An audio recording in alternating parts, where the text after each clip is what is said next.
பந்தியை ஆயத்தப்படுத்தி வைக்கின்றார். சத்துருக்கள் முன்பாக எனக்கு ஓர் பந்தியை ஆயத்தப்படுத்தி வைக்கின்றார். என் தலையை எண்ணெயால் அபிஷேகம் செய்கிறார். என் பாத்திரம் நிரம்பி வழிகின்றதே.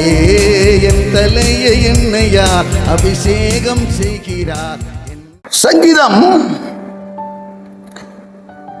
40ஆம் அதிகாரத்திலே 9ஆம் வசனம்.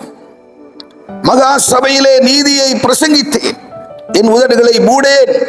கர்த்தாவே, நீர் அதை அறிவீர். இன்றைய மன்னாவினுடைய தலைப்பு, தேவ சபையிலே நீதியை வெளிப்படுத்துங்கள். நீதியின் மேல் பசி தாகமுள்ளவர்கள் பாக்கியவான், நீதி நிமித்தம் துன்பப்படுகிறவர்களும் பாக்கியவான்களாக இருக்கிறார். எனவே நாம் நீதி செய்கிறவர்களாய் காணப்பட வேண்டும் என்று ஆண்டவர் விரும்புகிறார். ஆண்டவரும் அதை நிறைவேற்றத்தான் வந்தார். நாம் பார்க்கும்போது மத்தேயு 3ஆம் அதிகாரத்திலே யோவான் ஸ்நானனிடத்திலே ஞானஸ்நானம் எடுக்கும்படியாக வந்தார். யோவான் ஸ்நானன் அதற்கு தடை பண்ணிட போது மத்தேயு 3ஆம் அதிகாரத்திலே 15ஆம் வசனம் சொல்லுகிறது, இப்பொழுது இடம் கொடு, எல்லா நீதியும் நிறைவேற்றுவது நமக்கு ஏற்றதாக இருக்கிறது என்று சொல்லி ஆண்டவர் நமக்கு முன்மாதிரியாக நீதியை நிறைவேற்றுகிறவராய் வந்ததினாலே நாம் அதே போல நீதியை செய்கிறவர்களாக, நீதியை வெளிப்படுத்துகிறவர்களாய் நாம் காணப்பட வேண்டியது அவசியமாக இருக்கிறது. நீதி என்று சொன்னால் உங்களுடைய சுயநீதி அல்ல. ரோமர் 10ஆம் அதிகாரத்திலே 2ஆம் வசனம் சொல்லுகிறது, அவர்கள் தங்களுடைய சுயநீதியின்படி நடக்கிறார்கள், தேவநீதிக்கு கீழ்ப்படியாமல் இருக்கிறார்கள். சுயநீதியை வெளிப்படுத்த விரும்புகிறவர்கள் தேவநீதிக்கு கீழ்ப்படியாமல் இருக்கிறார்கள். எனவே தேவ நீதியின்படி செய்கிறவர்களாக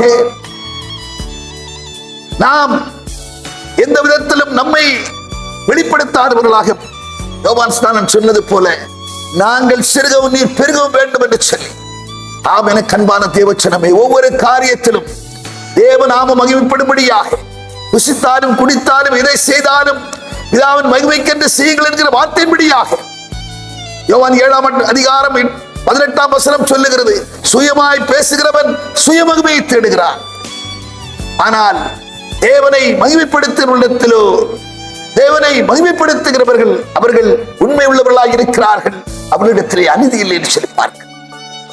கேட்கிற அருமையான தேவச்சனமே, நீதி நியாயம் செய்கிறவர்களாய் காணப்படுங்கள்.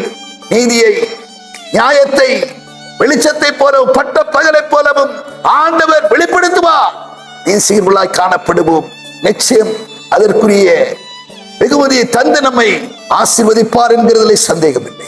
பரலோக பிதாவே, நாங்கள் துதிக்கிறோம், ஸ்தோத்தரிக்கிறோம். ஆண்டவரே, நீதியை நிறைவேற்றுகிறவர்களாய் நீர் அந்த நாட்களிலே ஆண்டவரை காணப்பட்டீர் அல்லவா, அதே போல நாங்களும் நீதியை நிறைவேற்றுகிறவர்களாய், நீதி நியாயம் செய்கிறவர்களாய், நீதியின் மேல் பசித்தாகம் உள்ளவர்களாய் யாவரும் காணப்பட வேண்டுமே. கர்த்தாவே, எங்களுக்கு உதவி செய்ய வழி நடத்தும்.